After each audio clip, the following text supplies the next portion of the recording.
താൽക്കാലിക വൈസ് ചാൻസലറെ നിയമിച്ച നടപടി നിയമപരമല്ലെന്ന സിംഗിൾ ബെഞ്ച് ഉത്തരവിനെതിരെ ചാൻസലറായ ഗവർണർ നൽകിയ അപ്പീൽ ഹൈക്കോടതി ഇന്ന് വിധി പറയാനെടുക്കും. കേരള സാങ്കേതിക ഡിജിറ്റൽ സർവകലാശാലകളിലെ താൽക്കാലിക നിയമനങ്ങളെയാണ് ഹൈക്കോടതി ചോദ്യം ചെയ്തത്.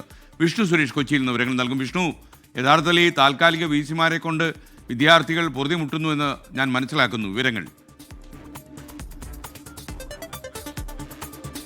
കോടതിയും അങ്ങനെ ഒരു നിരീക്ഷണമാണ്. കഴിഞ്ഞ ദിവസം ഈ മോഹൻ കുന്നുമ്മലിന്റെ നിയമനവുമായി ബന്ധപ്പെട്ട പരാമർശങ്ങളൊക്കെ ഉണ്ടായത്. 13 സർവകലാശാലകളിൽ 12 താൽക്കാലിക വിസിമാരാണ്. അത് ഉന്നത വിദ്യാഭ്യാസ മേഖലയെ തകർക്കുന്ന നടപടിയെന്ന് കോടതി വരെ നിരീക്ഷിച്ചിരുന്നു. ഇപ്പോൾ ഈ ഹർജിയുടെ ഒരു ആധാരം ഗവർണർ നടത്തിയ 2 വൈസ് ചാൻസലർമാരുടെ നിയമനങ്ങളാണ്. കേരള സർവകലാശാലയിലും സാങ്കേതിക സർവകലാശാലയിലും അന്ന് കോടതി നിരീക്ഷിച്ചത് ഗവർണർക്ക് ഇത്തരത്തിൽ നിയമനം നടത്താനുള്ള അധികാരമില്ല, മറിച്ച് സംസ്ഥാന സർക്കാർ നൽകുന്ന പാനലിൽ നിന്നാണ് വൈസ് ചാൻസലർമാരെ തിരഞ്ഞെടുക്കേണ്ടത് എന്നൊരു ഉത്തരവാണ് അന്ന് സിംഗിൾ ബെഞ്ച് നടത്തിയത്. പക്ഷേ ആ ഗവർണർ നടത്തിയ നിയമനങ്ങൾ റദ്ദ് ചെയ്യാൻ കോടതി തയ്യാറാകുകയും ചെയ്തിരുന്നില്ല.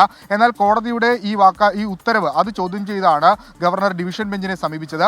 UGC റെഗുലേഷൻ അനുസരിച്ച് ചാൻസലർക്കാണ് വൈസ് ചാൻസലർമാരെ നിയമിക്കാനുള്ള അധികാരമുള്ളത്. പക്ഷേ സിംഗിൾ ബെഞ്ച് അത് പരിഗണിച്ചില്ല. ഒപ്പം മുൻപുള്ള സുപ്രീം കോടതി, ഹൈക്കോടതി വിധികളും സിംഗിൾ ബെഞ്ച് പരിഗണിക്കാതെയാണ് ഇത്തരത്തിലൊരു ഉത്തരവ് പുറപ്പെടുത്തുന്നതാണ് അന്ന് ചാൻസലറായിരുന്ന ആരിഫ് മുഹമ്മദ് ഖാൻ കോടതിയിൽ അറിയിച്ചത്. അതിന്മേലാണ് ഇന്ന് വിധി പറയാൻ പോകുന്നത്. ഗവർണറെ സംബന്ധിച്ചിടത്തോളം ഒരു നിർണായകമായ വിധി തന്നെയായി അത് മാറും. വൈകിട്ട് 4:30 വിധി പറയുക. ജസ്റ്റിസുമാരായ അനിൽ കെ നരേന്ദ്രൻ, PV ബാലകൃഷ്ണൻ എന്നിവരുടെ ബെഞ്ചാണ് ഈ വിധി പറയുക. വിവരങ്ങൾ നൽകിയത്.